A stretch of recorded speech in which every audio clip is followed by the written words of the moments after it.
de institucional, de evaluación de la ley, secretario técnico de la primera vicepresidencia, jefe de departamento de comisiones y director general parlamentario y oficial mayor.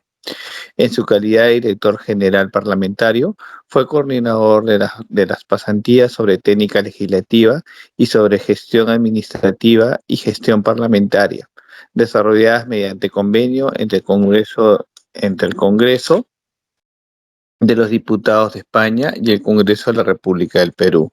Coordinador de cursos online sobre control parlamentario, primera edición dictado por el Congreso de la República del Perú con la Fundación Sede de España.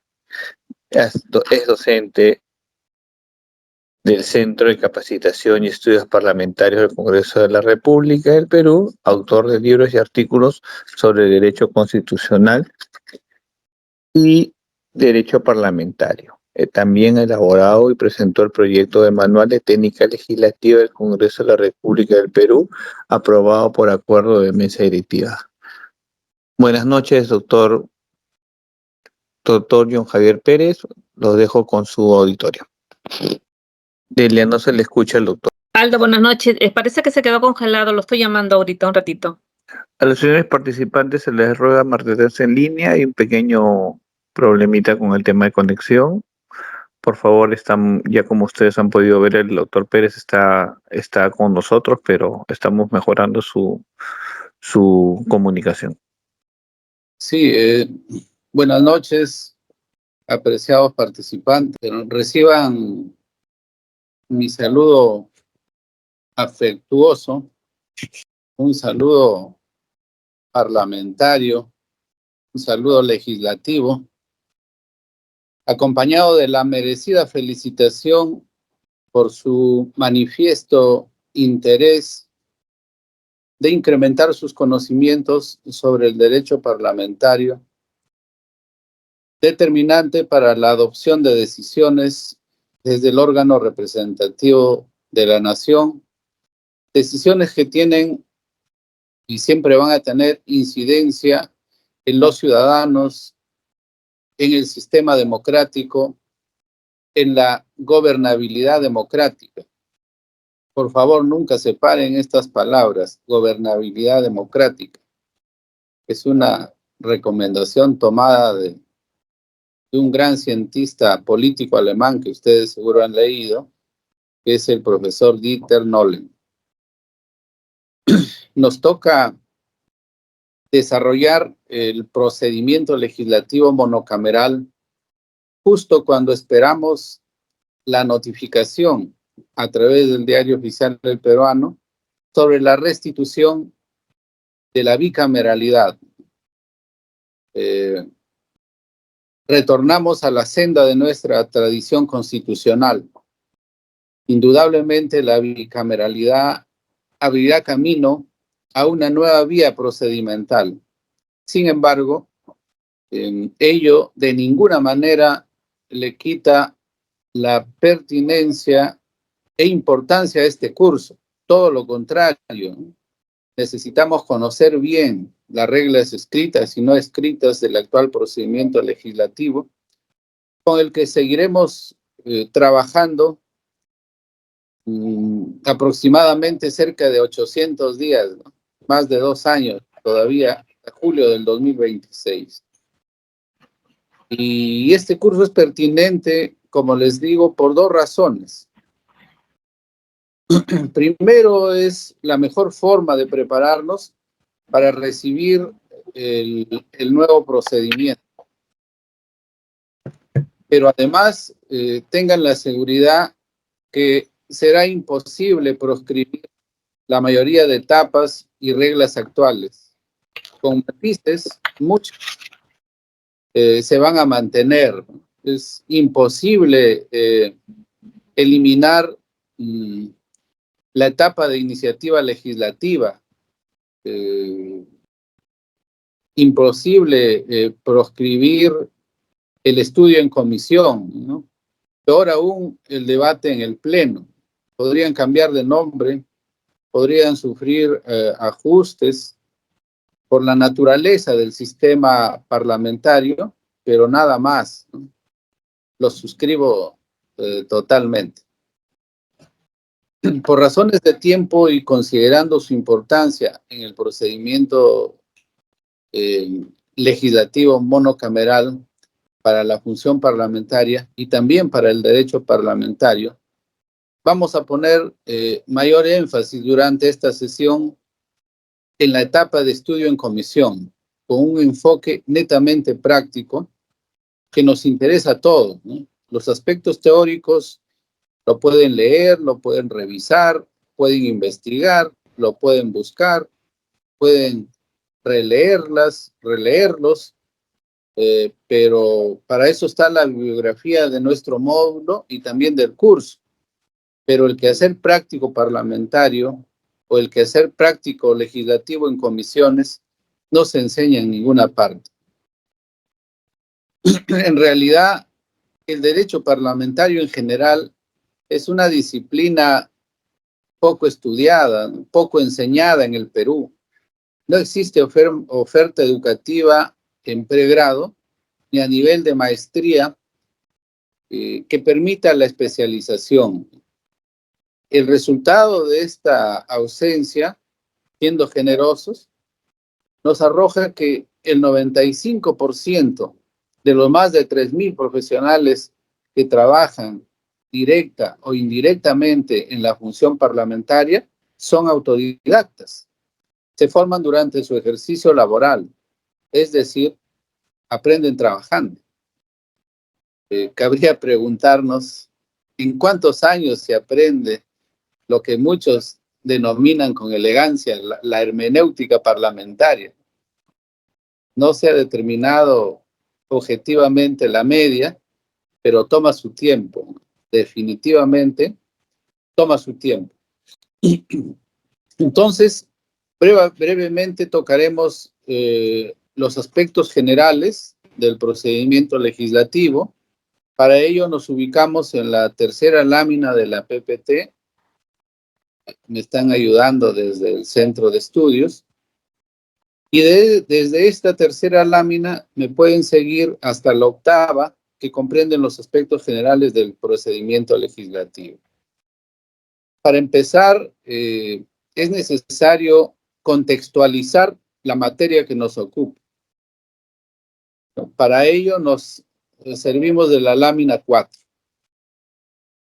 Todos conocemos el Parlamento, la Asamblea Parlamentaria, el Congreso de la República, como se denomina en las diferentes normas reglamentarias de América y de Europa,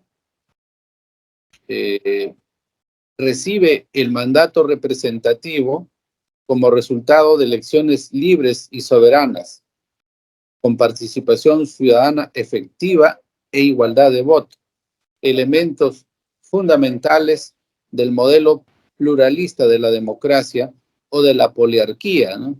Concepto creado por Robert Dahl, politólogo de fuste, ¿no? que lo desarrolla en el trabajo denominado La poliarquía, participación y oposición, cuya lectura es obligatoria para todo profesional que trabaja en la esfera política. Además de los apuntes que realiza en un trabajo más reciente titulado La democracia, que fue publicado en 2012, 2 años después del fallecimiento de Robert Dahl. El mandato representativo que el Congreso de la República recibe del pueblo, como les decía en el saludo que da inicio a este módulo, lo materializa mediante la función parlamentaria, desde la cual legisla y controla al poder político, fundamentalmente del gobierno. No cabe duda que la función parlamentaria va a necesitar de vías procedimentales para transitar. En el caso de la función legislativa peruana, así como en todos los reglamentos parlamentarios comparados, esa vía, esa estructura adjetiva es el procedimiento legislativo. En el caso de la función de control político, que no tiene nada que ver con el curso, y con este módulo lo serán los procedimientos de control político. Entonces, vamos a referirnos brevemente a la definición de procedimiento legislativo. El procedimiento legislativo es el riel que acoge a la locomotora legislativa, tomando como referencia conceptual el artículo 64 del Reglamento del Congreso. El procedimiento legislativo peruano es el conjunto de actos sucesivos e integrados para la aprobación de la ley en sentido formal y de la resolución legislativa en sus dos tipos, ¿no? Resolución legislativa y resolución legislativa del Congreso. Pero para que la sesión sea un poco más interactiva y más animada, vamos a ir con ustedes conversando sobre algunos conceptos respecto a los cuales requiere detenernos un momento y reflexionar en la sala virtual. Entonces hemos dicho que la finalidad del procedimiento legislativo es la aprobación de la ley en sentido formal. ¿Tienen claro este concepto? ¿Entienden a qué nos referimos cuando decimos ley en sentido formal? ¿Algún participante nos puede ayudar? Más adelante, respecto a los conceptos que sean necesarios detenernos, vamos a ir llamando a los participantes, que es una forma también de verificar si se encuentran presentes. De repente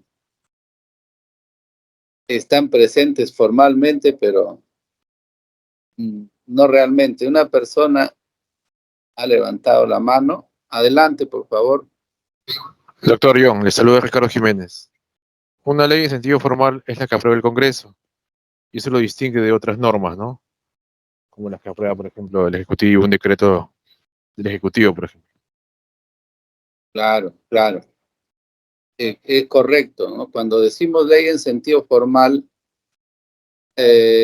estamos llamando la atención sobre la existencia de otras normas con rango, valor y fuerza de ley, pero que no son ley. Por ejemplo, el decreto legislativo, el decreto de urgencia, las ordenanzas municipales, tienen rango y fuerza de ley, pero no son ley, ¿no? Las únicas leyes en sentido formal son las que aprueba el Congreso de la República, siguiendo el procedimiento predeterminado en su norma reglamentaria.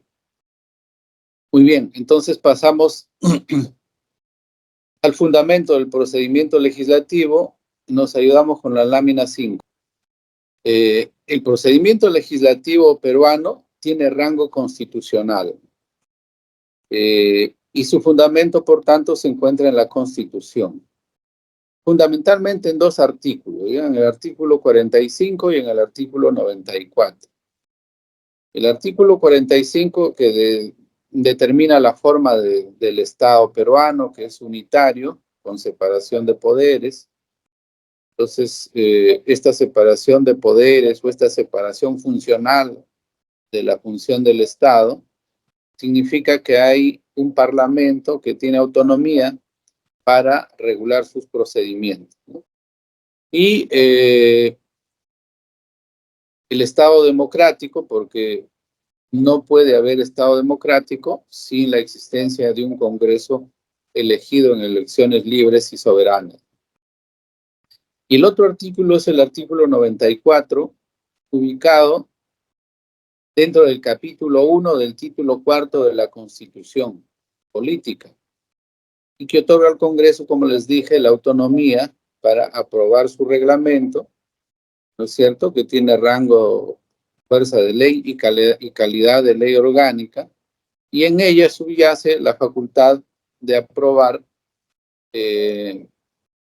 y regular sus propios procedimientos, como lo hemos señalado y como también lo ha reconocido el Tribunal Constitucional en reiterados pronunciamientos, ¿no? Uno más reciente que pueden revisar consta en el fundamento 15 de la sentencia recaída en el expediente 019 y otros acumulados. A dichos artículos también podemos añadir el 103 al 106 del capítulo segundo, que incluye normas para el ejercicio de la función legislativa. En sede parlamentaria, su regulación precisa se encuentra en el artículo 4 y en los artículos 72 a 78 del reglamento, pero también le resultan aplicables otras disposiciones de dicho cuerpo normativo, ¿no?, que establecen requisitos, por ejemplo, para los instrumentos procedimentales parlamentarios, para el proyecto legislativo, para el dictamen, etcétera, etcétera, así como las reglas del debate en comisión o en el pleno del Congreso. También le son aplicables al procedimiento legislativo por mandato de los artículos 70 y 75, las reglas y pautas del Manual de Técnica Legislativa. Estas normas propuestas por la Comisión de Constitución del periodo parlamentario anterior, que fue presidida por el congresista Luis Valdés Farías, son nucleares porque permitieron incorporar a la norma reglamentaria, después de 200 años de vida institucional del Congreso de la República, la técnica legislativa. Esperamos que no haya regresión por el importante aporte que representa esta herramienta práctica para mejorar la calidad y eficacia de la ley. Pasamos a la lámina 7, por favor.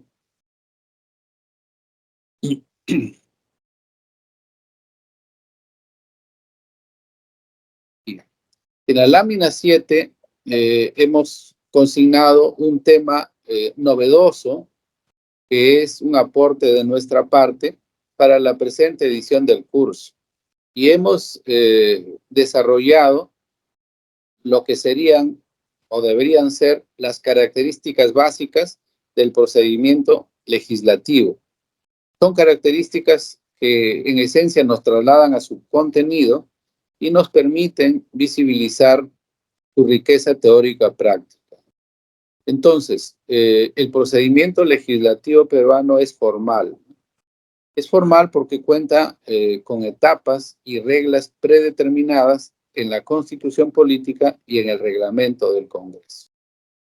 Es un procedimiento flexible, ¿no?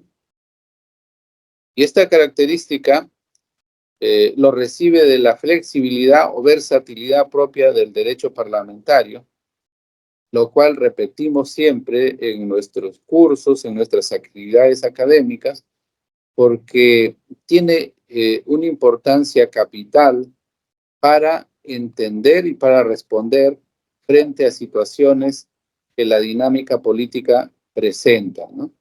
Y decimos que es flexible o es versátil y que sus disposiciones o reglas tienen mayor empatía con el derecho administrativo antes que con el derecho procesal, formado por etapas preclusivas y por normas de orden público o de cumplimiento obligatorio bajo sanción de nulidad. Quienes tenemos formación jurídica sabemos que en los procesos judiciales, por ejemplo en el derecho procesal civil, las etapas son preclusivas y sus normas son de obligatorio cumplimiento bajo sanción de nulidad. En el procedimiento legislativo peruano es posible incluso prescindir de algunas fases o etapas por exoneración. Incluso algunas etapas como la etapa de estudio en comisión, las sesiones y los debates de los predictámenes en comisión tienen una flexibilidad considerable con relación al pleno del Congreso. La tercera característica es que se trata de un procedimiento escrito, ¿no?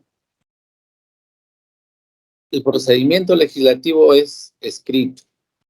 Y bien, es cierto, los actos procedimentales se materializan en documentos, ¿no es cierto?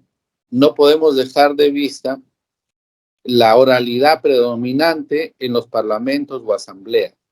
Sin embargo, a pesar de esta oralidad predominante, los actos procedimentales siempre van a constar o se van a materializar en documentos escritos. Por ejemplo, el acta de la sesión, el diario de los debates, el reporte de votación, etcétera, que integran el respectivo expediente parlamentario legislativo. En el Perú, hace considerable tiempo, este expediente es virtual, completo, con documentos debidamente digitalizados y se puede acceder a ellos desde cualquier lugar del Perú o del mundo y desde un equipo o un dispositivo tecnológico conectado a la Internet. Vamos por la tercera. La cuarta característica es que en el procedimiento legislativo no está permitido el uso de medios impugnatorios típicos.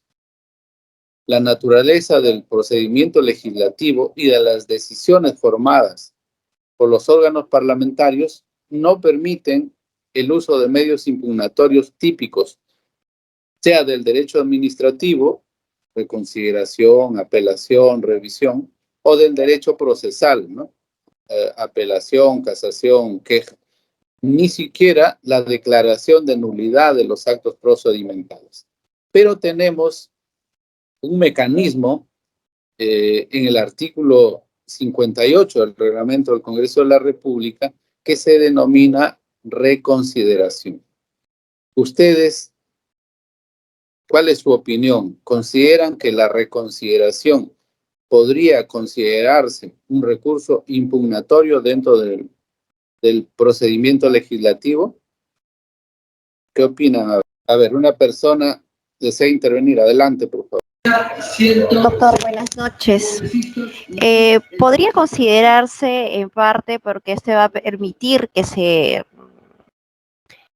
solamente es el trámite, ¿no? La reconsideración procede sobre la decisión que se ha tomado, más no habla sobre el fondo, ¿no? Simplemente trata de revertir una situación de una decisión tomada. La reconsideración podría considerarse en parte, si bien de todas maneras no cumple con todas las características propias de lo que vendría a ser administrativo, que va más sobre el fondo, ¿no? Que pide que se reconsidere sobre el fondo de la situación, en este caso en el Parlamento solamente sobre una decisión, ¿no? Estrictamente sobre una decisión de un voto. Eso, y bueno, y acotar nuevamente lo que usted indica sobre que es escrito, incluso la reconsideración, según la regla, dice que debe presentarse por escrito, ¿no? Algunos lo realizan, pues, incluso a mano, ¿no? A bolígrafo, como se dice, pero se realiza. Sí, muchas gracias, doctora. Dos personas más, dos participantes, por favor, adelante. Bueno, yo considero que el recurso de reconsideración dentro del procedimiento administrativo tiene otra naturaleza, porque lo que busca es impugnar un acto administrativo dentro de un procedimiento formal. En cambio, la naturaleza de una ley o de la aprobación de una ley no es un acto administrativo propiamente dicho. Y bajo ese contexto, la reconsideración que se plantea sobre aspectos formales, ¿no? No coincido con la compañera que intervino anteriormente, no es sobre el contenido de la ley, sino la forma como ha sido su aprobación o que ha faltado un procedimiento, etcétera. Entonces, no son conceptos distintos desde mi punto de vista, ¿no? Gracias. Y me olvidaba también de que en la reconsideración el recurso administrativo implica dar una prueba nueva, ¿no? Y eso no existe dentro del procedimiento legislativo, ¿no? Eso. Gracias. Dos participantes más y avanzamos. Adelante. No puedo ver los nombres porque estoy en mi equipo celular y no. Me disculpan, pero si hay más intervenciones, adelante, y si no, avanzamos. Bien, entonces, en efecto, como han señalado las participantes y, bueno, las mujeres, estamos cerca del Día de la Mujer, están poniendo la pauta. Efectivamente, la reconsideración no configura per se un medio impugnatorio típico, ¿no? y siempre hay que tener presente que la reconsideración es a la votación, ¿ya? La reconsideración es de la votación o a la votación, no está referido a aspectos formales del procedimiento, solamente busca que se vuelva a votar nuevamente el tema si es que se aprueba la reconsideración. Aprobada una reconsideración sobre una votación, se tendría que repetir la votación sobre el fondo. Ese es el presupuesto y ese es el efecto. No hay otra, no hay reconsideración por aspectos formales, ¿ya? Pero sí, de acuerdo con lo que han señalado respecto a que no es per se un medio impugnatorio típico ni del derecho administrativo ni del derecho procesal, ¿no? Otra característica del procedimiento legislativo es que las decisiones se adoptan mediante la regla de mayoría. Las decisiones en el procedimiento legislativo, también en los demás procedimientos parlamentarios, son adoptados por los órganos parlamentarios utilizando la regla de la mayoría, porque la democracia consociacional que existe en la doctrina, en la ciencia política, está ausente en los sistemas políticos latinoamericanos. Entonces, siempre va a imperar la regla de la mayoría, ¿cierto? Y la mayoría va a ser la que forma los acuerdos, fundamentalmente para el tema que nos ocupa en el procedimiento legislativo. Estos acuerdos o estas decisiones son adoptadas por órganos parlamentarios determinados en el reglamento del Congreso de la República, ¿no? Son órganos decisores, la Junta de Portavoces, el Consejo Directivo, la Comisión Permanente, las comisiones parlamentarias legislativas y el Pleno del Congreso, la instancia mayor, ¿no? La máxima instancia deliberativa del Parlamento. Si desean quienes tengan inquietud académica por profundizar sobre este tema, pueden revisar un trabajo de Norberto Bobbio, La regla de la mayoría, límites y aporías, ¿no? La última característica que es bien importante es que el procedimiento legislativo inicia con el ejercicio del derecho de iniciativa. El procedimiento legislativo se promueve solo mediante el ejercicio del derecho de iniciativa legislativa, es decir, solo mediante la presentación de un proyecto legislativo. El Pleno del Congreso, que como dijimos es la instancia mayor, u otro órgano parlamentario, no pueden promoverlo de oficio, ¿cierto? El Pleno no puede adoptar un acuerdo para iniciar un procedimiento legislativo, la Comisión Parlamentaria Legislativa tampoco, si es que no recibe un proyecto legislativo. Cuando decimos proyecto legislativo, por favor, consideren dentro de esta expresión a los proyectos de ley y a los proyectos de resolución legislativa. Entonces, solamente pueden promover el procedimiento legislativo y los actores que, conforme a nuestra constitución política, tienen derecho de iniciativa legislativa. ¿Cuáles son esos? ¿Lo recuerdan? Son bastantes, ¿no? En total, son cerca de 16 o 17 actores que se encuentran aptos para presentar proyectos legislativos, ¿no? Un número que supera, como hemos consignado en los materiales del curso, la media establecida por la tradición constitucional peruana, ¿no? Que ha variado históricamente entre 1 y 4, y desde la mitad del siglo XIX entre 3 y 4. En la legislación comparada tenemos dos países que un poco nos siguen los pasos, ¿no? Que son Colombia con 12 actores habilitados y Ecuador con 10. La media entre los demás países de América Latina no es más de 4. Entonces, en realidad, el legislador constitucional peruano ha sido bastante generoso al otorgar el derecho de iniciativa legislativa. No sé si esta amplitud sea beneficiosa o no.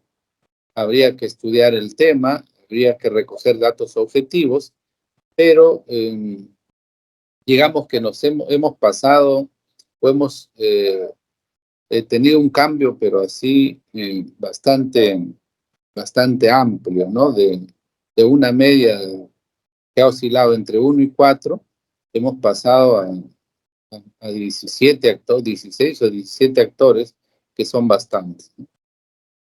En cuanto a los tipos del procedimiento legislativo, pasamos a la lámina 9, por favor. En las ediciones anteriores de este curso, la lámina 9, por favor, la anterior. Por favor, la lámina anterior. Esa es la 8, doctor. La lámina 9. La 9 es la siguiente. Sí, la 9. Esa es la 9. Pero entonces la 8. Sí. Esa, sí. Ahí está Okay. Los tipos de procedimiento legislativo, ¿no? Les decía que en las ediciones anteriores de este curso y en el módulo de procedimiento legislativo se presentó una clasificación que le hemos denominado clasificación amplia, porque divide al procedimiento legislativo en ordinario y abreviado. Y dentro del procedimiento legislativo ordinario se identifican varios subtipos, ¿no? Una gran cantidad de subtipos alineados con un listado de leyes que el legislador ha incorporado en el artículo 64 del reglamento del Congreso. Y esta clasificación también parte del epígrafe del artículo 72, creo, si no me equivoco, que habla de especialidades del procedimiento legislativo. Entonces, o variaciones del procedimiento legislativo, o variantes del procedimiento legislativo, que guarda coincidencia con esta expresión, especialidades del procedimiento legislativo, que en realidad es del reglamento del Congreso de Colombia. Entonces, bajo este epígrafe, variantes del procedimiento legislativo, se ha construido una clasificación amplia, ¿no? Con una gran cantidad de procedimientos.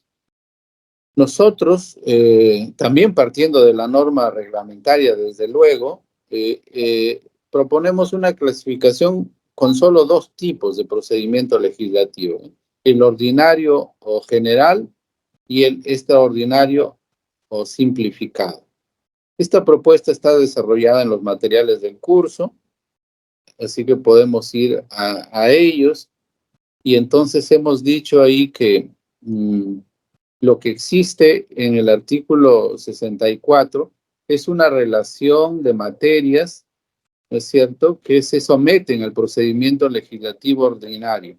El legislador ha creado ahí una relación entre materias que se tramitan en el procedimiento legislativo ordinario, ¿no? Una relación materia-procedimiento.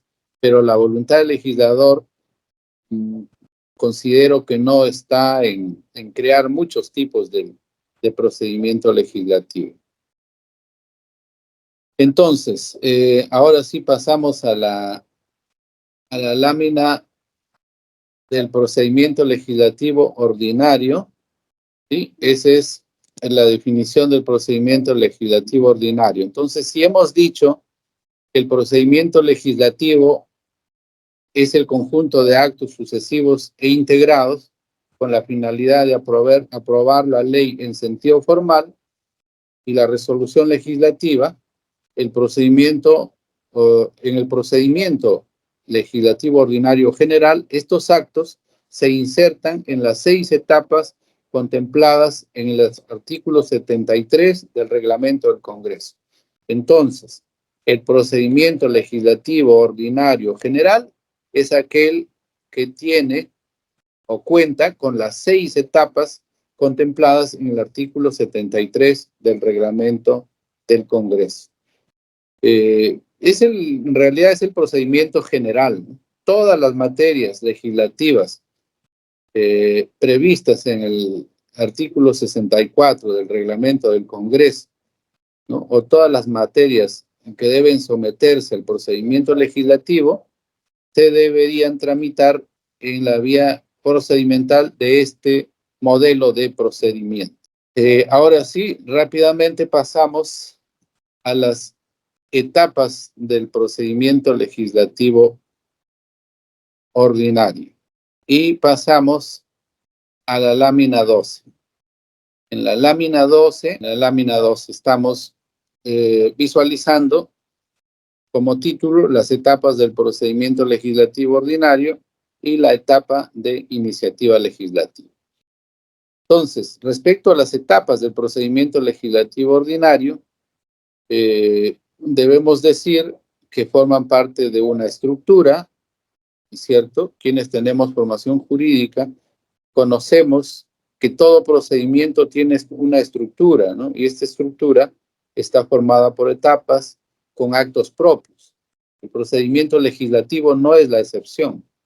Según el artículo 73 que ya hemos mencionado, tiene 6 etapas, ¿no? La etapa de iniciativa legislativa, la etapa de estudio en comisión, la etapa de publicación del dictamen, la etapa de debate en el pleno, la etapa de aprobación por doble votación y la etapa de promulgación. Creo que ahí están las 6, ¿no? Ojalá no me haya equivocado en la nominación y en el conteo. La primera etapa del procedimiento legislativo ordinario es la etapa de iniciativa legislativa.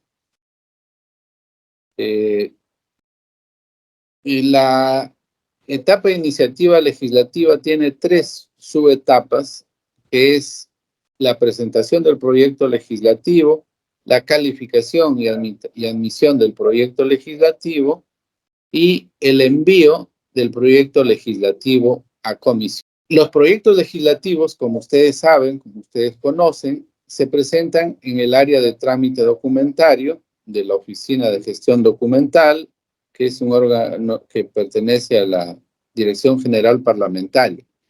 Y en su presentación deben cumplir con los requisitos que establecen los artículos 75 y 76 del reglamento del Congreso, la Constitución Política y otras normas infralegales que hemos detallado en los materiales del curso y que seguro ya han estudiado y revisado. Y lo he constatado con la intervención de uno de los participantes que justamente se ha remitido a los materiales del curso, lo cual es bien importante y alentador. Entonces, presentado el proyecto legislativo, el acto procesal siguiente es la calificación, que significa o que es un acto de verificación sobre el cumplimiento de los requisitos que hemos señalado, establecen las normas antes mencionadas. La calificación es doble según el reglamento parlamentario peruano. La calificación se realiza en 2 momentos. La primera calificación, según el artículo 77 del reglamento del Congreso, está a cargo de una oficina especializada de la Oficialía Mayor. En la práctica, esta función lo cumple, como les dije, el área de trámite documental, que tiene la facultad para devolver el proyecto legislativo a su autor en caso se advierta la falta de algún requisito. Esta facultad, como ustedes saben, es excesivamente formal, ¿no? Digamos que es una revisión de vista, ¿no? Solo se verifica que consten los requisitos en el proyecto. Por ejemplo, que exista el título análisis costo-beneficio, ¿no? No se examina si en el texto respectivo se realiza dicho análisis o no. Entonces, por eso les decía que es una calificación excesivamente formal.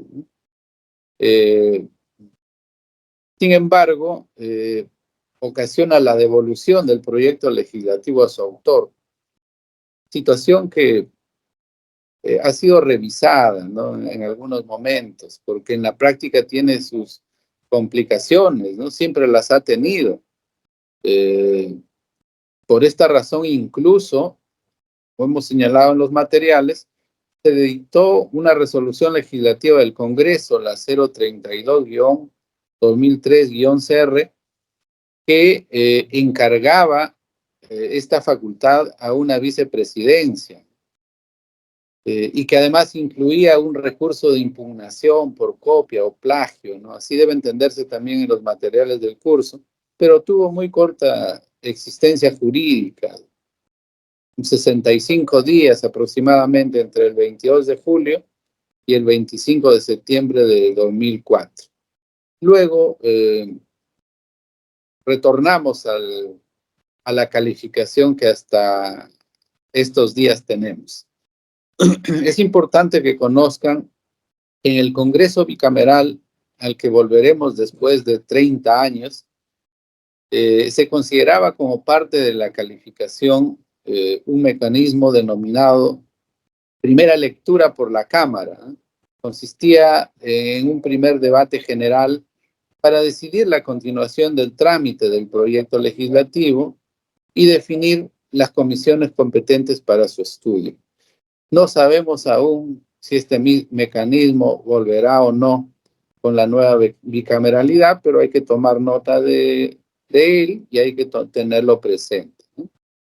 Entonces, en caso el proyecto legislativo cumpla con los requisitos exigidos, supera la calificación, es numerado, registrado y publicado en el sistema de proyectos de ley que forma parte del portal institucional del Congreso de la República. Y luego pasamos al envío del proyecto legislativo a comisión.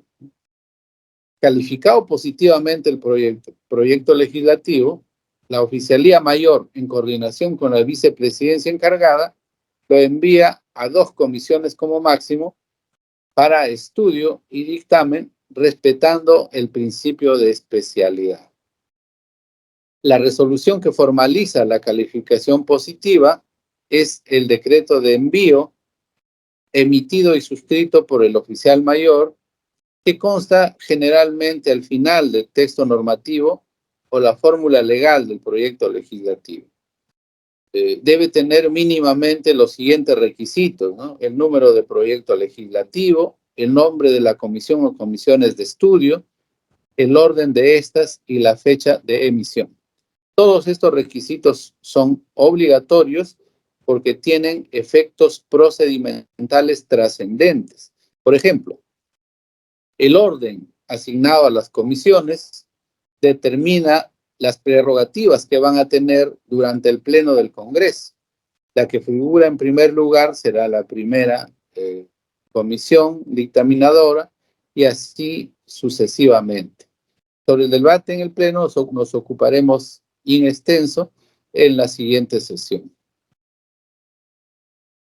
Dictado el decreto de envío o la resolución que formaliza la calificación positiva, el proyecto pasa a las comisiones. Sin embargo, según el 4º párrafo del artículo 77 del reglamento del Congreso, el Consejo Directivo puede llamar a una comisión adicional, obviamente no comprendida en el decreto de envío, también para el estudio del proyecto legislativo. El trámite de comisión adicional es el siguiente. Cualquier congresista formula el pedido ante la comisión que considera debe asumir competencia por su especialidad y que no fue considerada en el decreto de envío. Este pedido debe acordarse con el voto a favor de la mayoría del número hábil de congresistas integrantes de la comisión desde la cual se solicitará el envío. Adoptado el acuerdo, el presidente de la comisión remite el oficio respectivo al presidente del consejo directivo, formalizando la solicitud. El consejo directivo, mediante acuerdo, puede estimar o desestimar el pedido. Dicho esto, les pregunto, los congresistas, uno o más congresistas, digamos, por ejemplo, todos los integrantes de una comisión, pueden formular por escrito directamente el pedido al consejo directivo. Miren, en el año 2021, el Congreso que ya culminaba, elegido para culminar el periodo parlamentario 2016-2021, adoptó un acuerdo mediante el cual habilitaba esta posibilidad, ¿no? Se autorizaba a los congresistas solicitar directamente al Consejo Directivo el envío a comisión. Sin embargo, este acuerdo fue derogado, ¿no? En consecuencia, solamente es válido solicitar el envío de proyectos a comisión luego de pasado o despedido el decreto de envío, solo con acuerdo de la comisión dictaminadora a la cual se pretenda habilitar competencia. No procede el pedido formulado directamente por los congresistas al Consejo Directivo. Si revisamos los textos de los párrafos tercero y cuarto del artículo 77 del reglamento del Congreso, artículo 77, ya vamos a encontrar que el proyecto se envía como máximo a 2 comisiones.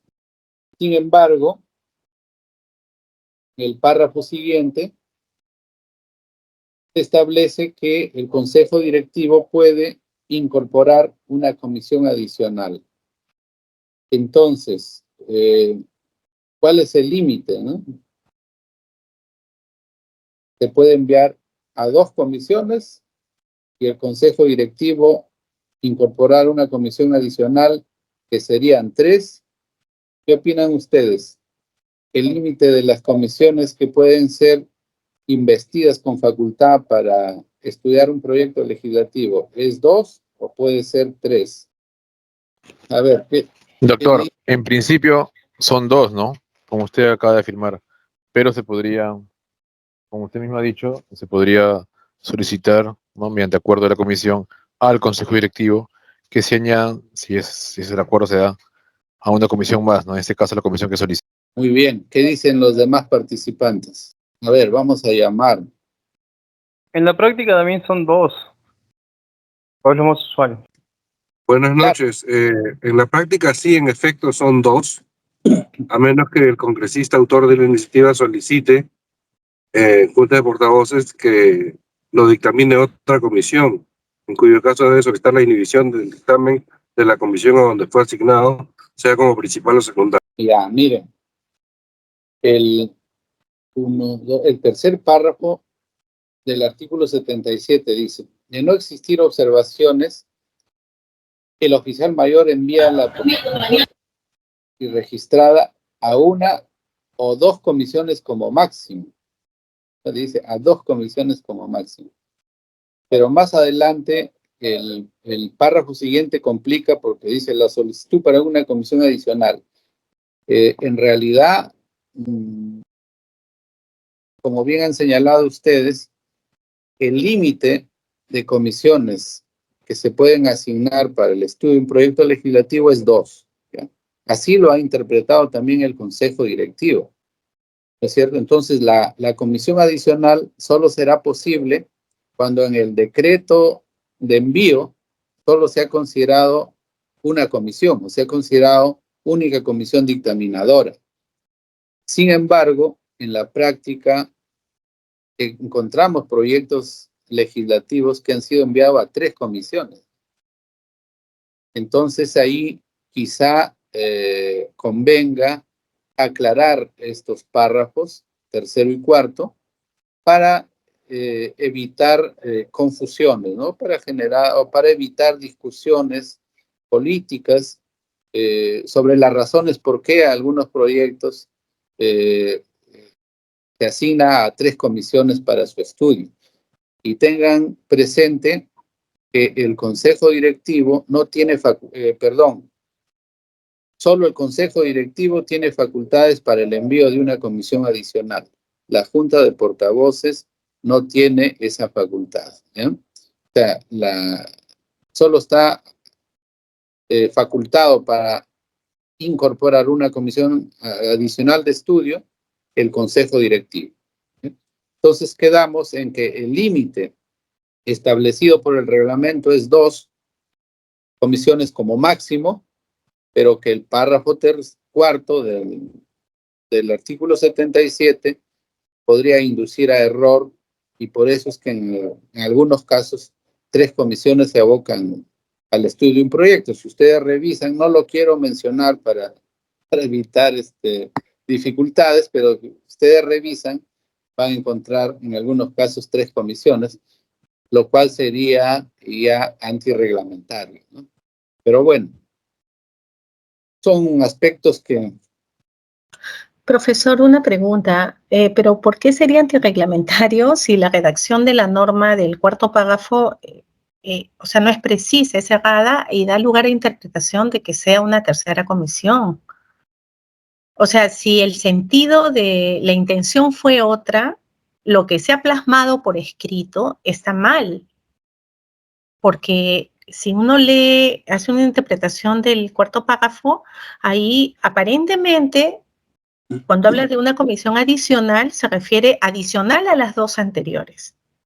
Entonces, no me parece, o sea, si la intención fue otra y pusieron por escrito otra cosa, es un error de técnica legislativa y tendrían que precisarlo, pero como está así, no sería ilegal pasarlo a una tercera comisión. De manera excepcional y cumpliendo el requisito del acuerdo del Consejo Directivo, como ha señalado el compañero, ¿no? Me parece. Miren, Disculpe, pero muchas veces también se pierde el objetivo, ¿no?, de enviar a tantas comisiones y la naturaleza del proyecto. Sí, por eso les decía, primero, que la interpretación sostenida del Consejo Directivo es que el límite de comisiones para el estudio de un proyecto legislativo es 2. ¿Ya? O sea, las razones son justo lo que acaba de señalar el participante que ha intervenido al final. O sea, ¿se imaginan ustedes un proyecto legislativo con 3, 4, 5 comisiones? Sería realmente, no sería razonable, ¿no? Entonces, por eso es que el Consejo Directivo, en forma sostenida en el tiempo, ha interpretado que el límite es 2. Sin embargo, como les digo, existen algunos casos en que 3 comisiones se abocan. Vamos a decir que eso queda para el debate en todo caso, pero aparentemente la voluntad del legislador es que el límite esté fijado en 2, ¿no?, por las razones que les he señalado. Y también porque los datos objetivos así lo muestran, ¿no? Del 100% de proyectos legislativos enviados a comisiones, será el 1% a lo mucho, y esto es, ¿no?, muy pocos casos en que van a 2 o 3 comisiones, pero van a 3 comisiones porque el Consejo Directivo incorpora una adicional o porque desde el decreto, ¿no es cierto?, salen a 3 comisiones. Entonces, como bien dice la participante, habría que, y también les he dicho en mi exposición, habría que precisar, concordar ambos párrafos para evitar que inducir a confusiones o a interpretaciones disímiles, ¿no? Doctor, una consulta, disculpe. ¿Qué opinión le merecería en todo caso? Supongamos, por ejemplo, a veces las comisiones solicitan que se les decrete también, ¿no?, se les derive sus comisiones porque tiene algo de una materia que hay que atender. Pero, por ejemplo, en los casos que son reforma constitucional, siempre se decreta a la Comisión de Constitución. Y en ocasiones pasa que por tener algún tema de materia, por ejemplo, mujer o algo, ya inmediatamente están pidiendo se derive esa comisión y genera pues un poco el conflicto que tal vez una reforma constitucional merece mayor estudio, definitivamente. No estamos hablando de un cambio pequeño, una norma, una simple modificación. Y mientras que la otra comisión, pensando sobre la óptica de mujer, aprueba inmediatamente y a veces sin el sustento técnico debido. Responsabilidad, claro, de los profesionales, ¿no?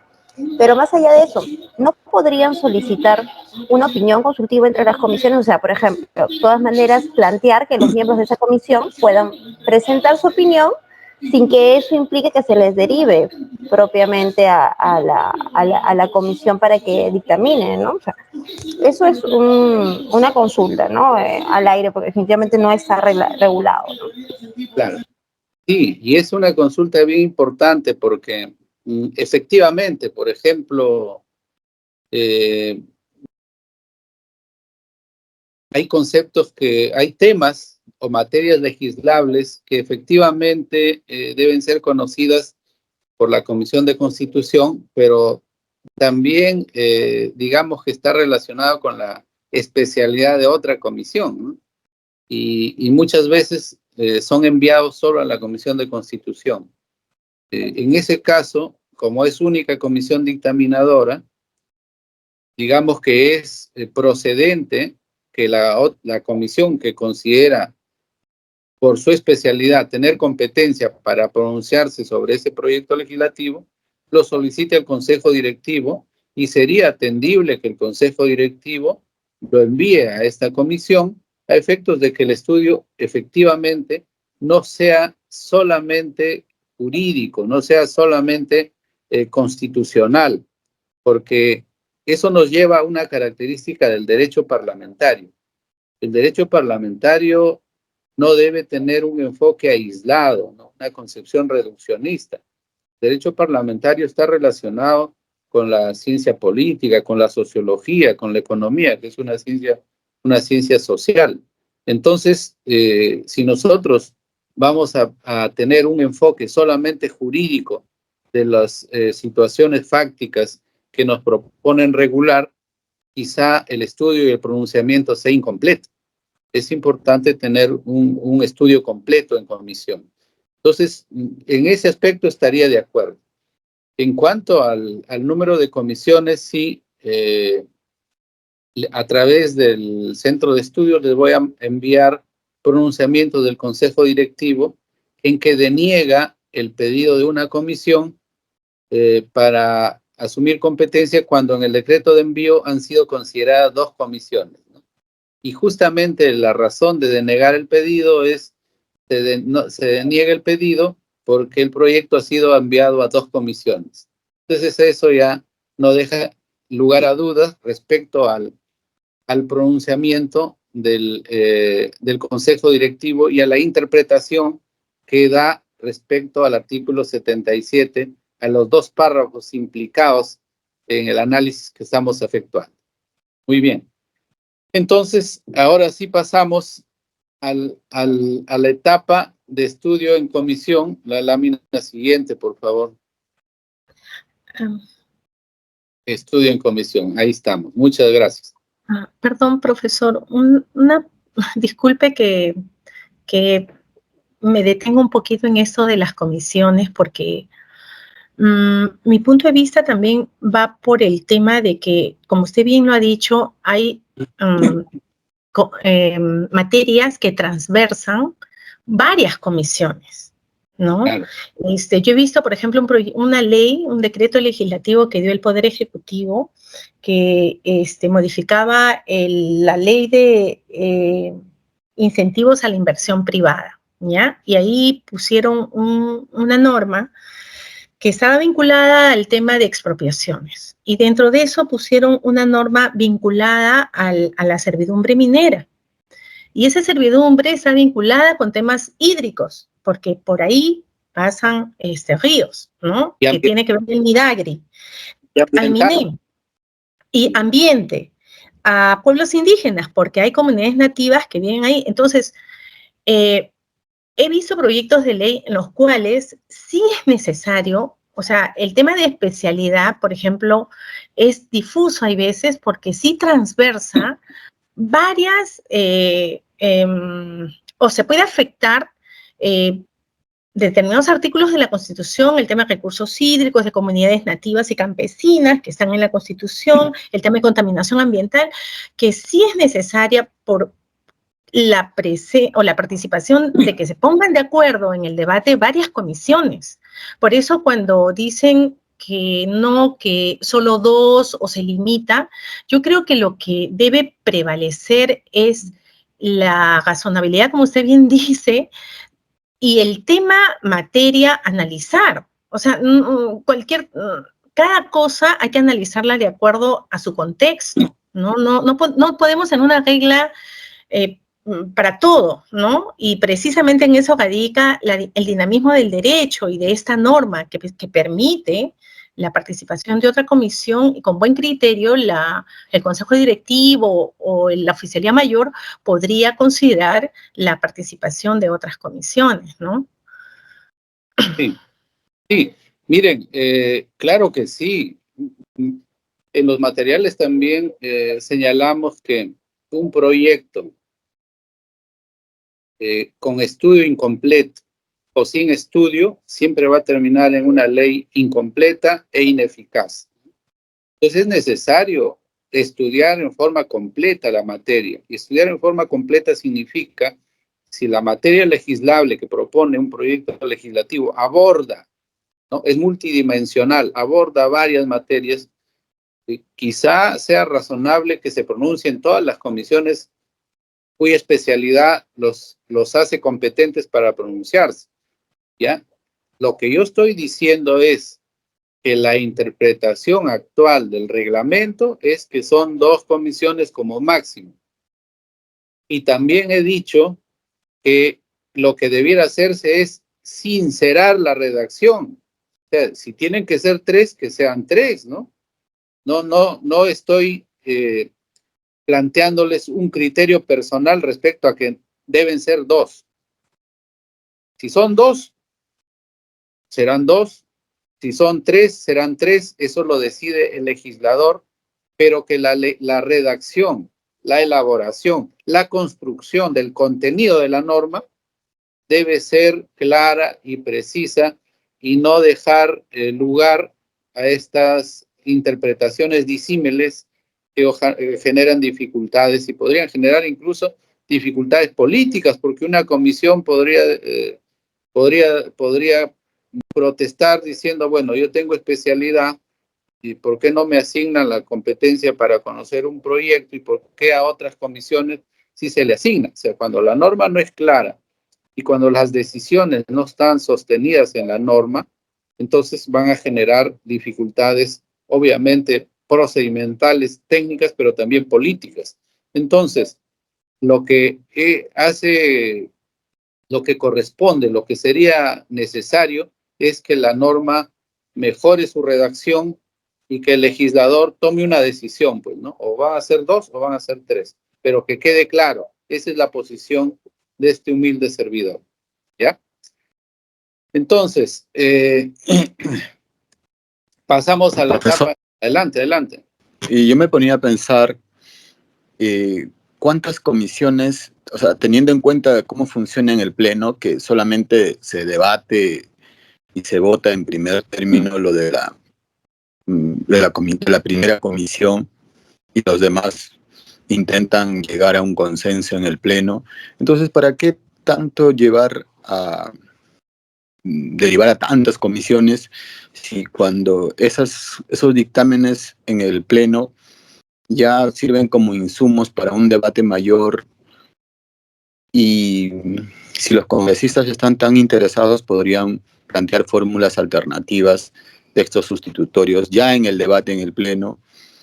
Y además teniendo en cuenta de que complica un poco más el procedimiento cuando hay comisiones que no dictaminan y hay que estar buscando exoneraciones de comisiones para que el proyecto en sí o el dictamen aprobado por una de las comisiones entre a debate, porque si empieza a generar mayores problemas, porque si una comisión está presidida por un congresista de una tendencia política.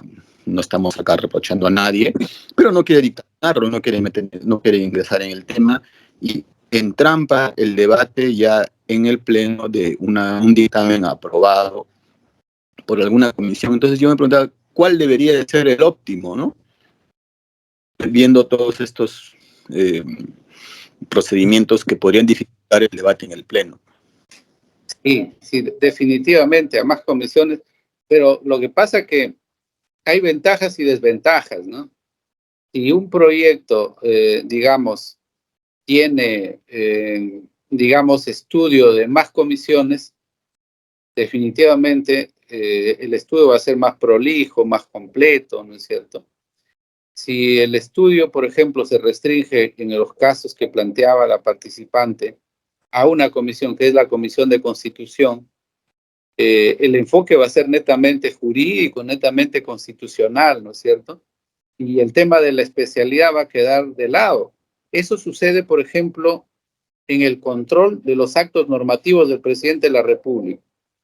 Cuando se controla un decreto legislativo, fruto de una delegación de facultades, va a la Comisión de Constitución y Reglamento. Pero si el decreto legislativo versa sobre temas ambientales, no tiene nada que ver la Comisión de Pueblos y Ambiente, ¿no? Entonces ahí hay un problema, porque digamos que el control que va a efectuar el Parlamento es meramente formal.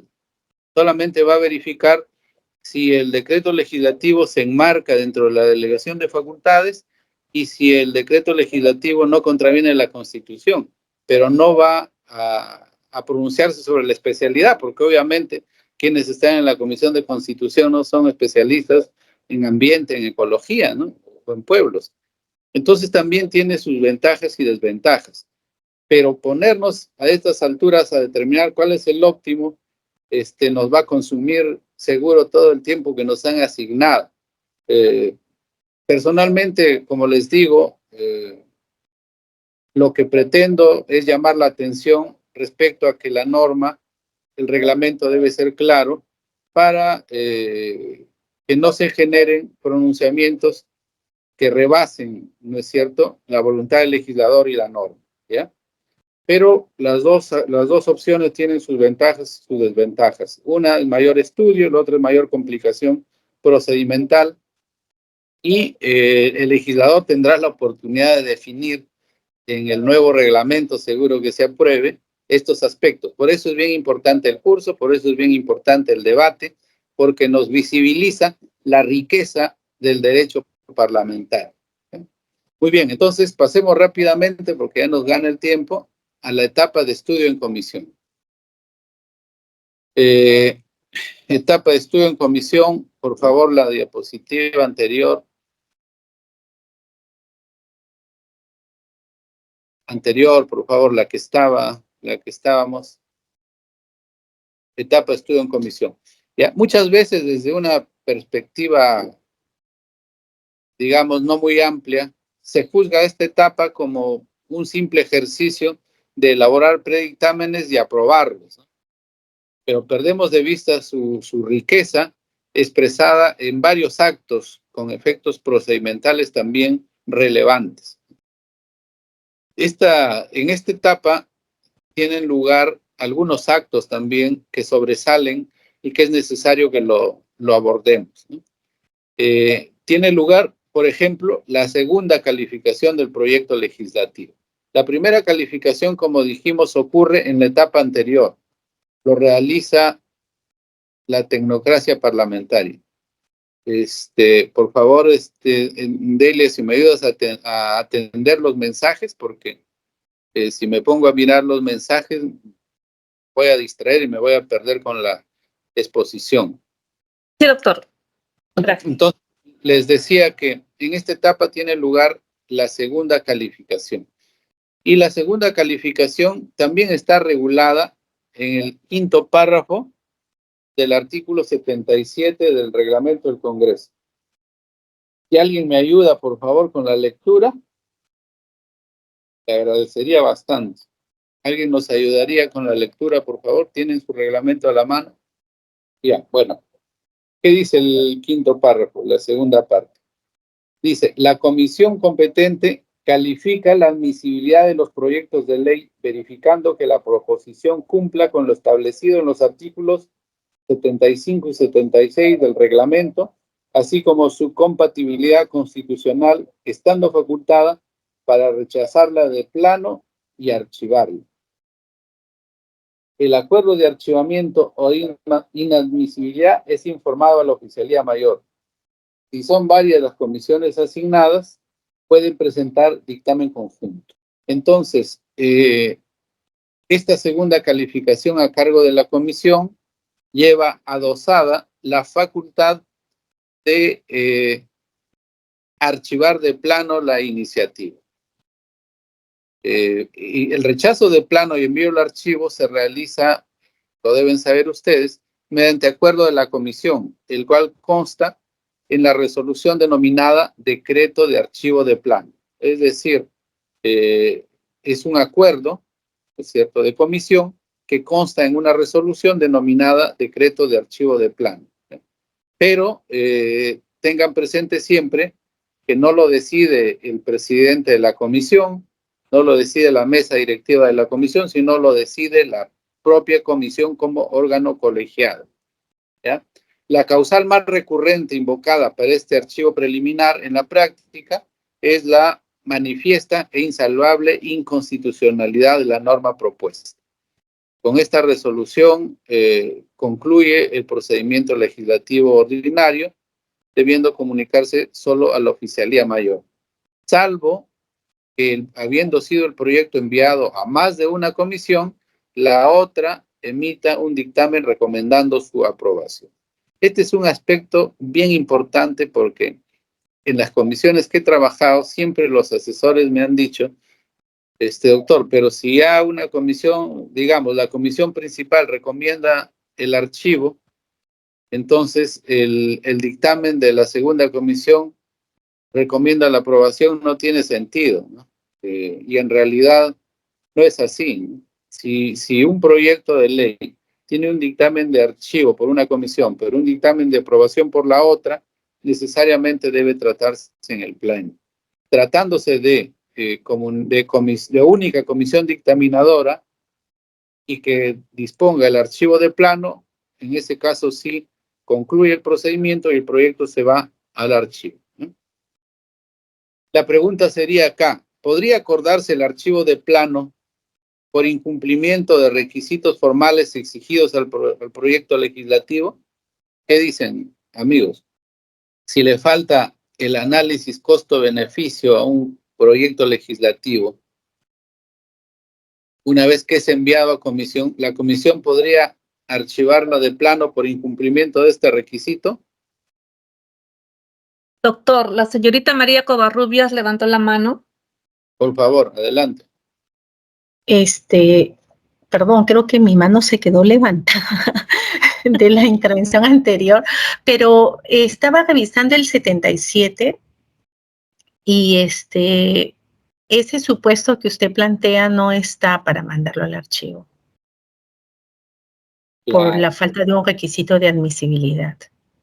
Claro, exactamente. Pero miren que también ahí el reglamento no es claro, ¿no? Porque dice, la comisión competente califica la admisibilidad de los proyectos de ley verificando que la proposición cumpla con lo establecido en los artículos 75 y 76 del reglamento del Congreso, así como su compatibilidad constitucional, estando facultada para rechazarla de plano y archivarla.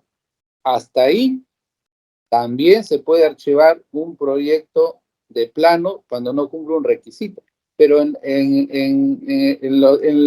lo que sigue de este párrafo dice, el acuerdo de archivamiento o inadmisibilidad es informado a la oficialía, lo cual significa que si la comisión advierte el incumplimiento de un requisito que no sea la inconstitucionalidad insalvable y manifiesta, entonces tendría que declararlo mediante acuerdo inadmisible y devolverlo a Oficialía Mayor. Es un término, es un aspecto bien importante que en algún momento se les va a presentar y es necesario que lo sepan. Profesor, una pregunta, y en el supuesto que lo mande Oficialía Mayor, ¿se supone que Oficialía Mayor ya hizo un filtro o la mesa de partes o el área pertinente de control de requisitos de admisión a trámite? Y en ese supuesto, Oficialía Mayor lo que hace es pedir la subsanación. Claro, pero la norma está creando un supuesto, ¿no es cierto?, de que la comisión advierta el incumplimiento de algún requisito de forma. Por ejemplo, nosotros hemos dicho que existen requisitos exigidos en la Constitución, en el reglamento del Congreso y en la ley. Y en los materiales hemos establecido una relación de requisitos para determinados proyectos legislativos. De repente la verificación no fue tan exhaustiva y pasó un proyecto legislativo, como les digo, es un supuesto, ¿no? Yo conozco el rigor y el nivel técnico de las personas que trabajan en el área de trámite documentario, han trabajado conmigo cuando he sido oficial mayor, conozco el rigor técnico con el que trabajan, pero la norma está construida para supuestos en que por alguna razón la comisión advierta, ¿no?, el incumplimiento de un requisito exigible al proyecto legislativo. En ese caso, declarará su inadmisibilidad, lo devolverá a oficialía devolverá al autor, subsanará y seguirá el procedimiento con el acto procedimental que corresponde. ¿Ya? Ok, gracias. Entonces, Doctor, sí, doctor, disculpe, ¿está el señor Tiberio Martínez que levantó la mano? sí, adelante. No, se quedó la mano levantada. Ah, Ok, muy bien. disculpe, muchas gracias. Gracias. Entonces, calificada o cuando el proyecto legislativo supera con éxito la segunda calificación, ingresamos al estudio de la materia legislable. Dentro del sistema parlamentario monocameral, el estudio en comisión, esto deben tenerlo muy presente, se convierte en el espacio apropiado, en el único espacio para realizar el estudio técnico especializado de la materia legislable que propone cada proyecto legislativo. Ello no implica negar que el estudio también ocurre en el Pleno, lógicamente, en el Pleno del Congreso, ¿no? En esta instancia suprema hay un estudio de los congresistas, de los asesores, de los grupos parlamentarios, pero ya se matiza un poco el estudio técnico con el criterio político, ¿no? Que claro, me dirán, pero también existe en comisión, es verdad, ¿no? Pero con menor intensidad, ¿ya? Existen casos, ustedes han visto seguro muchos, en que los integrantes en el seno de la comisión votan a favor de un predictamen que recae sobre el proyecto legislativo, pero cuando se debate en el Pleno, ya por, digamos, acuerdo de la bancada, por un segundo estudio, cambian el sentido del voto, ¿no? Entonces, eso refleja que lo que les estoy señalando, que el estudio en comisión es el único espacio apropiado para el estudio técnico y especializado de los proyectos legislativos. ¿Y cómo las comisiones adquieren competencia para emitir dictamen, ¿no?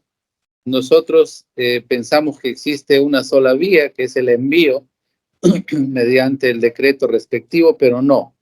Existen, hemos identificado más o menos 4 supuestos mediante los cuales una comisión adquiere competencia para emitir dictamen. La primera es la común, la general, que cuando el proyecto legislativo es enviado para su estudio y dictamen mediante el decreto respectivo, ¿no? Sea por primer envío o sea como resultado del derecho de veto o observación presidencial en nuestro sistema constitucional. El segundo presupuesto que habilita la competencia de la comisión ocurre cuando el proyecto legislativo es solicitado por la comisión y es enviado por el Consejo Directivo después de emitido el decreto de envío. Acá es importante aclarar un aspecto de mucha utilidad. La determinación sobre las comisiones que van a estar comprendidas en el decreto de envío para el estudio de un proyecto legislativo se realiza en acto único, ¿ya? Cuando estuve en la vicepresidencia, en la primera vicepresidencia, tuve la oportunidad de trabajar allí también varios años, venían algunos congresistas para pedir la ampliación del decreto de envío. Hacían, ¿sabe qué? Han puesto una comisión y solicito que se amplíe ese decreto de envío para que se comprenda una más. ¿Ya? Entonces, deben saber que la determinación de las comisiones que van a ser consideradas en el decreto de envío es en acto único, ¿ya? Lo determina la vicepresidencia con oficialía y no se mueve más, no se toca más. Solamente podría ampliarse a través del Consejo Directivo.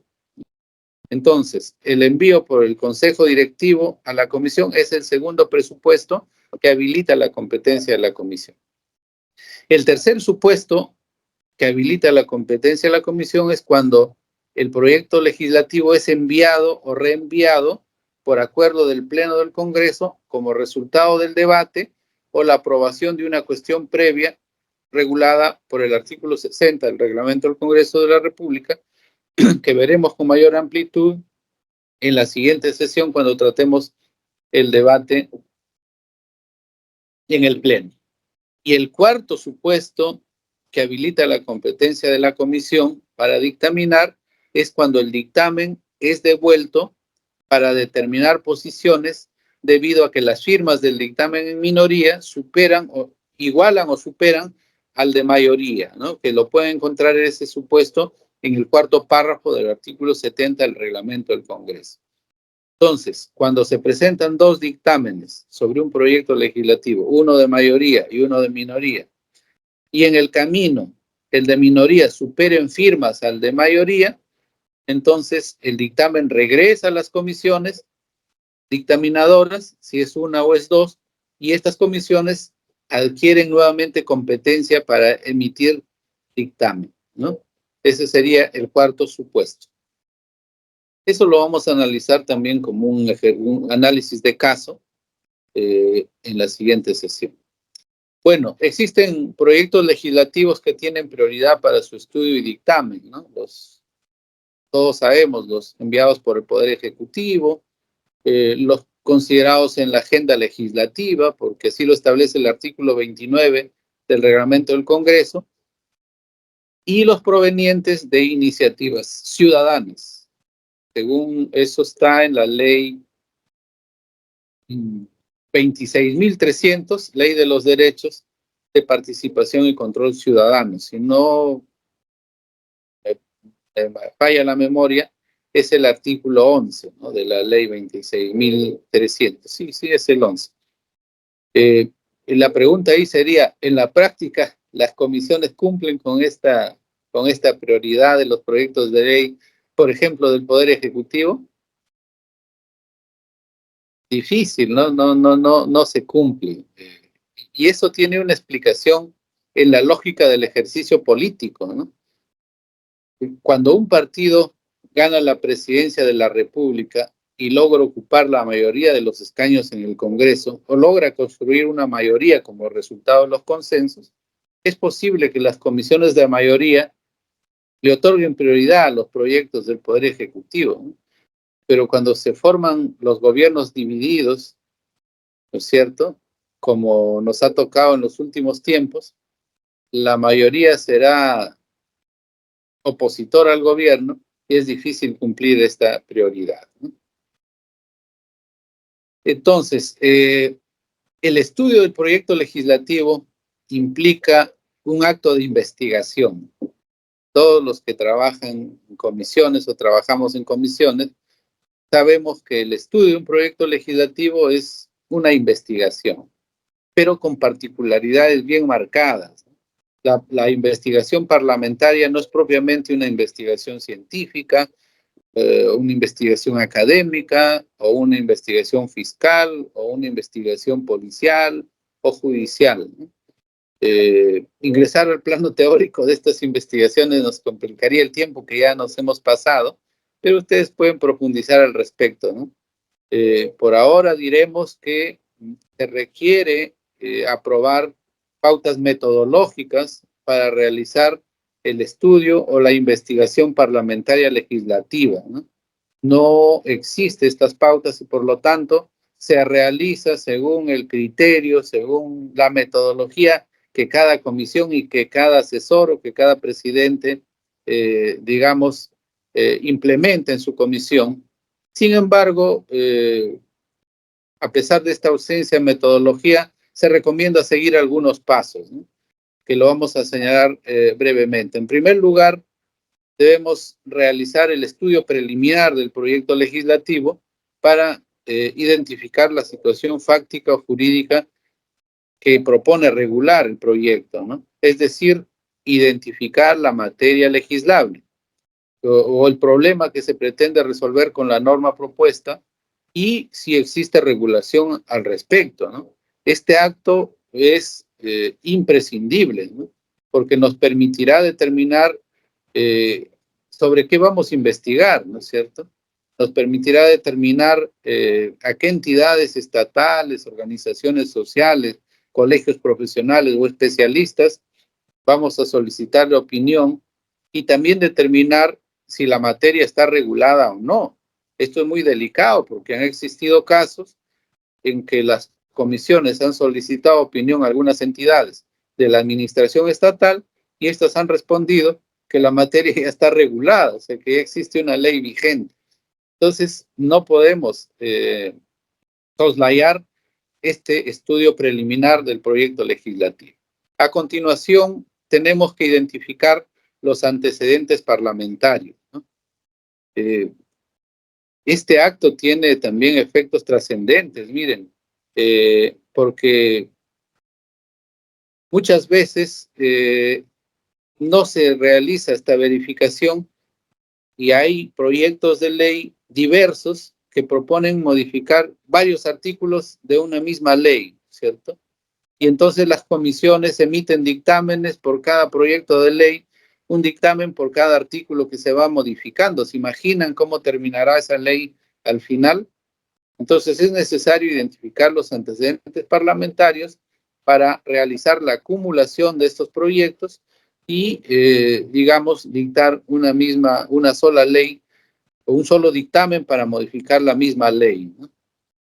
Y eso nos evitará corregir la mala práctica que aún existe en algunas comisiones porque alimenta la proliferación legislativa o la contaminación legislativa, que es un aspecto bastante desarrollado en técnica legislativa.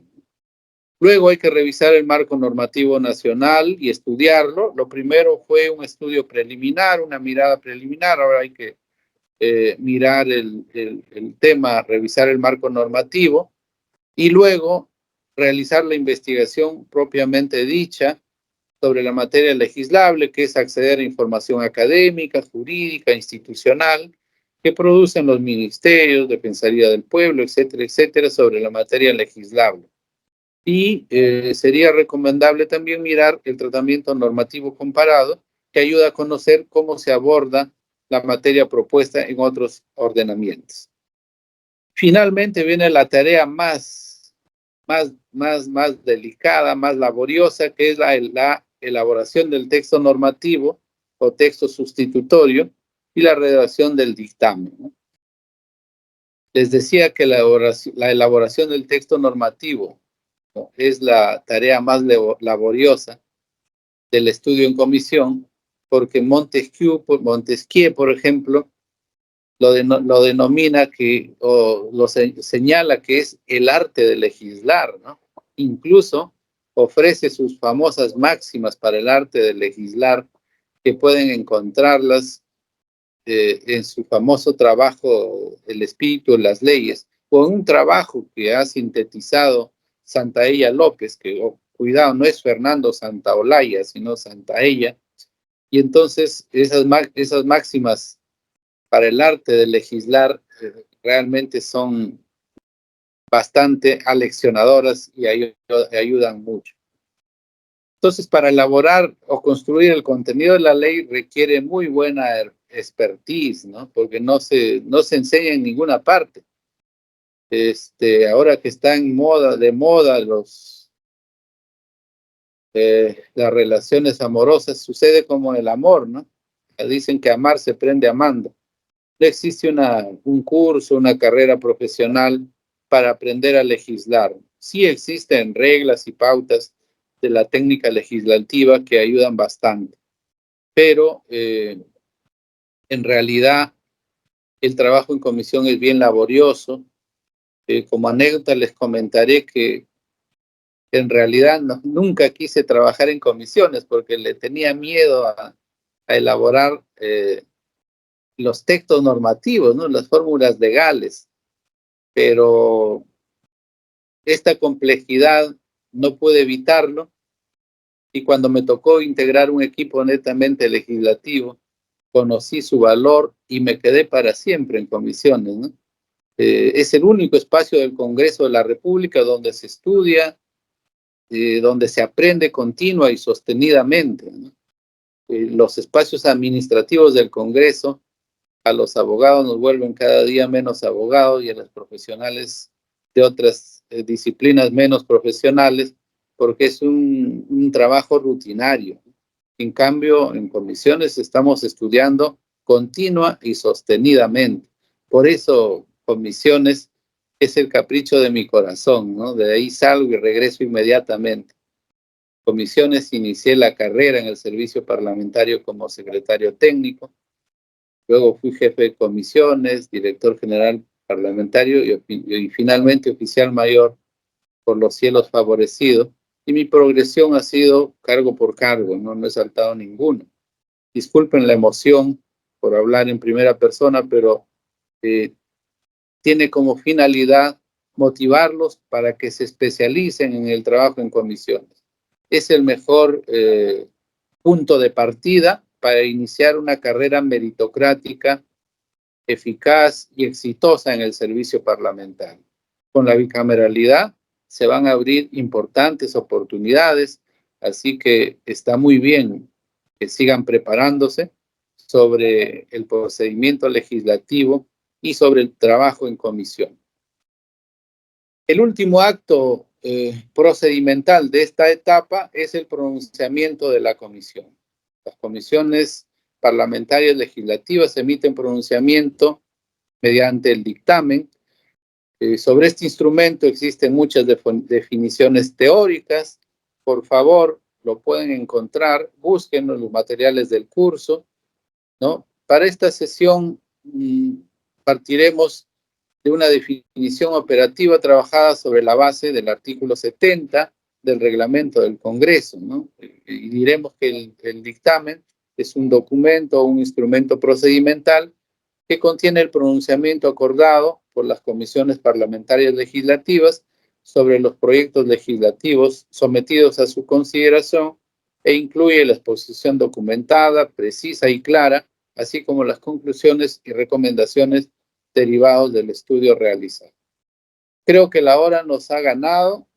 No sé si podemos continuar 10 minutos más para redondear el tema o paramos allí, no sé, el centro de estudios dirá y también los participantes. Profesor, yo tenía una pregunta con relación al trabajo colectivo, sobre el tema de los efectos de del trabajo que es para este viernes.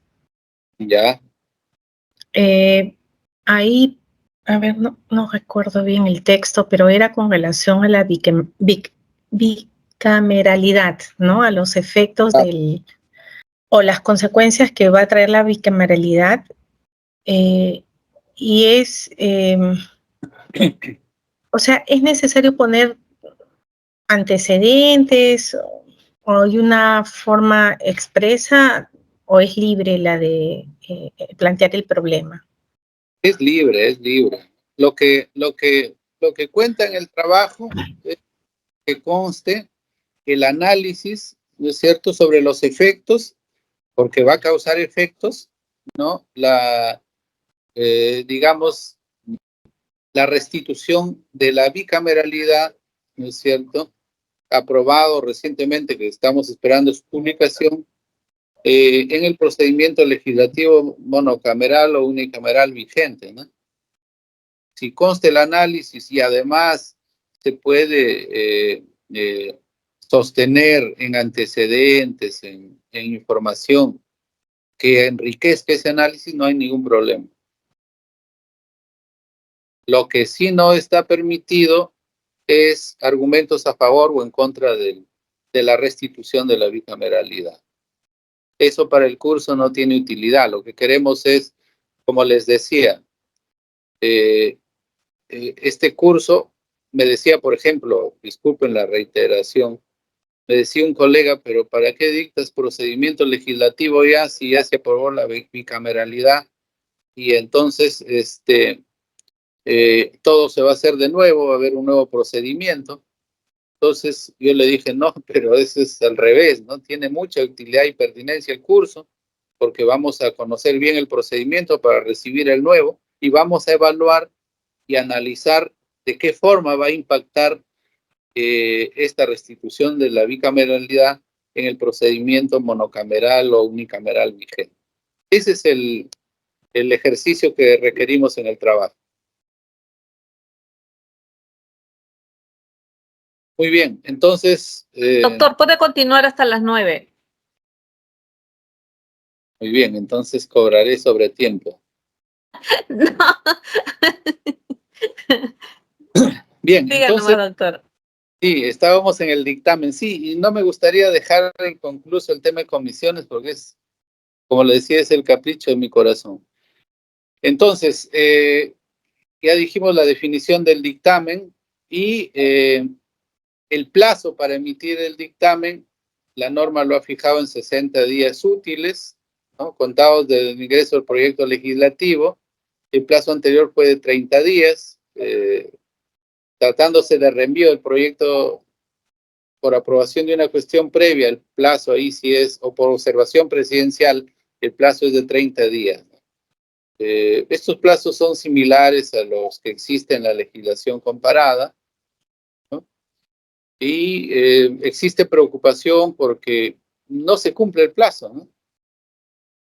Nunca se cumple el plazo porque son muchos los proyectos que tiene la comisión, mucha carga, o porque esperar las opiniones nomás consume el plazo, y entonces hay algunas posiciones que dicen, bueno, eliminemos el plazo y que los proyectos se dictaminen cuando corresponda, pero la voluntad del legislador es otra, no es mantener el plazo. Entonces, si el principal obstáculo para cumplir el plazo es la demora en las opiniones de la administración estatal, quizás sea necesario ponerle plazo también para que la administración estatal no tenga una, digamos, discrecionalidad alta para responder al requerimiento de las comisiones parlamentarias. Recordemos la sabiduría del adagio que dice: en arca abierta el justo peca, ¿no? Si la administración estatal no tiene un plazo, entonces o no responde o responde cuando quiera y hay que estar reiterando, ¿no? Si tendrían un plazo, creo que habría más mecanismos para hacer presión, en el buen sentido de la palabra, porque habilitaría el control social, los ciudadanos verían quién es el que demora, y el control político activando los mecanismos que establece la Constitución y la norma reglamentaria. Antes de pasar al tipo de dictamen o a la clase de dictámenes que existe, es bueno hacer un paréntesis para referirnos al acto procedimental que otorga existencia jurídica al dictamen. ¿Cuál es ese acto? Es el acuerdo de la comisión, ¿no?, el cual configura además una forma también para determinar el tipo de dictamen, sobre el cual volveremos luego del paréntesis. El acuerdo, como hemos señalado, se adopta mediante la regla de la mayoría, pero debe ocurrir en una sesión válidamente convocada e instalada. Y entonces entramos al tema de las sesiones, que también es un tópico cautivador, bien bonito, ¿no? Entonces, la sesión es la reunión de los integrantes de la comisión, es presidida por el presidente, tiene una mesa directiva integrada por un vicepresidente y un secretario. Las sesiones de comisión son de dos tipos, solo por cuidado, ¿eh? Este tema sí no quería dejarlo pasar. Las sesiones de comisión son solamente de dos tipos, ordinarias y extraordinarias. Cuidado con decir que las sesiones desconcentradas, mal llamadas descentralizadas, o las informativas también son tipos de sesiones. Los tipos de sesiones reglamentarios son solo dos. Hay sesiones ordinarias y extraordinarias, que pueden realizarse en forma desconcentrada o en forma conjunta con una o más comisiones, ¿ya? Ahora, cuando decimos sesiones desconcentradas, son porque las sesiones se realizan fuera de la ciudad de Lima. Erróneamente se le ha llamado sesiones descentralizadas, no sé por qué ni a quién se le ocurrió, pero no puede, ese error viene del error que ha cometido el legislador constitucional en el artículo 188 de la Constitución, en cuyo segundo párrafo, si ustedes lo leen, dice que, entre otras cosas, los poderes del Estado se descentralizan. Y entonces, cuando dice los poderes del Estado se descentralizan, comete ahí el legislador constitucional un error grosero. Porque, a ver, ¿cómo descentralizamos el poder legislativo? ¿Cómo descentralizamos al Congreso? ¿Cómo descentralizamos al Parlamento?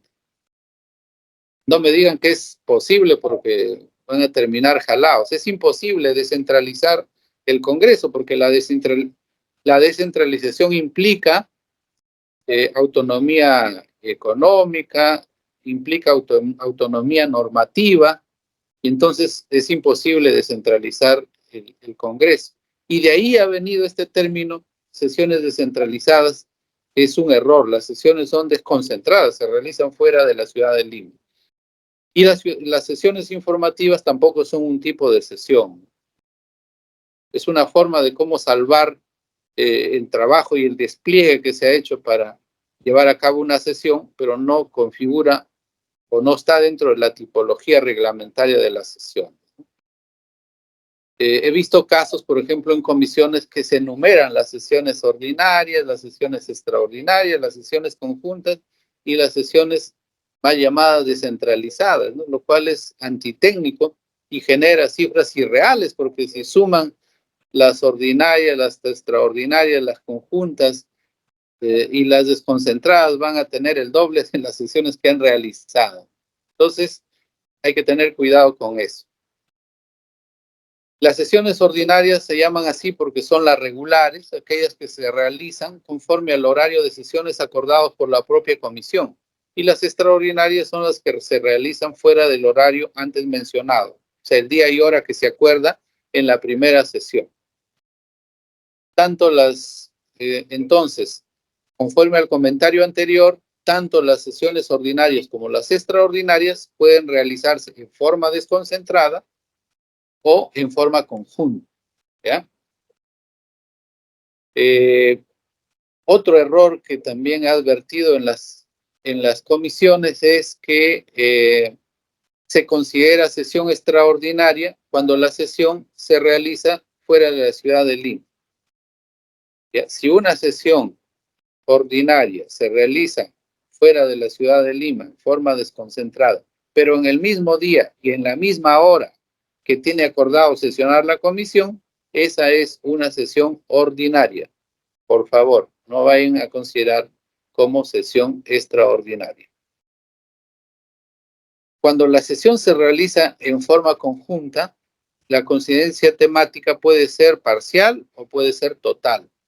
Es decir, se puede tratar toda la agenda de la comisión en forma conjunta o solamente parte de ella, ¿ya? Las comisiones pueden tratar en forma conjunta un solo tema y luego volver a su sesión regular y continuar con su sesión, que será ordinaria o extraordinaria. Tengan en cuenta que respecto a las sesiones conjuntas, ambas sesiones necesitan su propia convocatoria, ambas necesitan su propio quórum, ambas necesitan su propia votación y su propia dispensa del trámite de sanción del acta.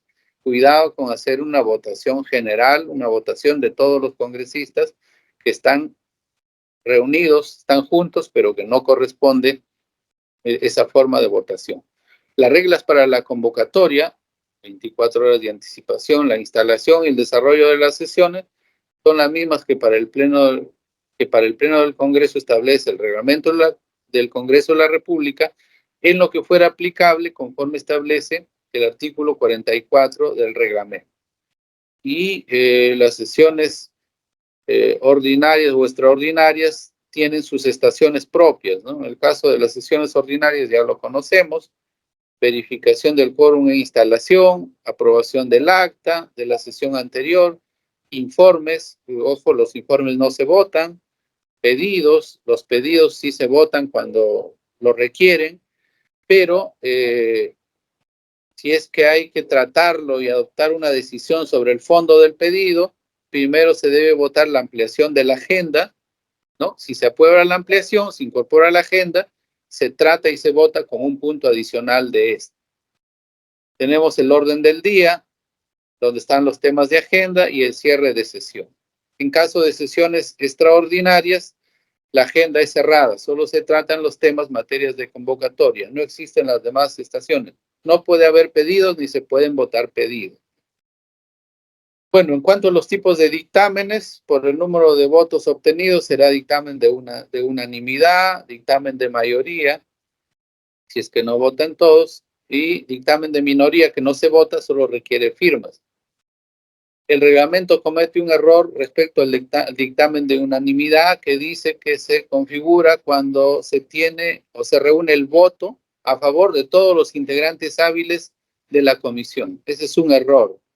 Deberá decir de todos los integrantes hábiles presentes en la sesión, porque si todos están hábiles, pero uno no faltó, entonces no podría haber unanimidad, será mayoría.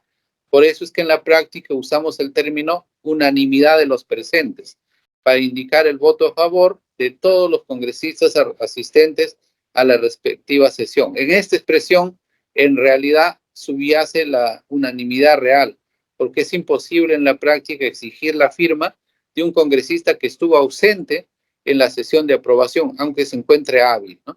Poner cuidado, por favor, en esta norma. Bueno, por el número de proyectos legislativos puede ser proyecto de dictamen único, y cuando acumula varios proyectos, dictamen acumulativo. La acumulación lo podemos ver en la sesión siguiente. Y por el número de comisiones que lo aprueban, el dictamen podrá adquirir la denominación de dictamen conjunto. El dictamen, según el reglamento del Congreso, puede recomendar la aprobación del proyecto legislativo, la no aprobación, etcétera, etcétera. Todas esas modalidades están en el reglamento y ustedes lo pueden verificar.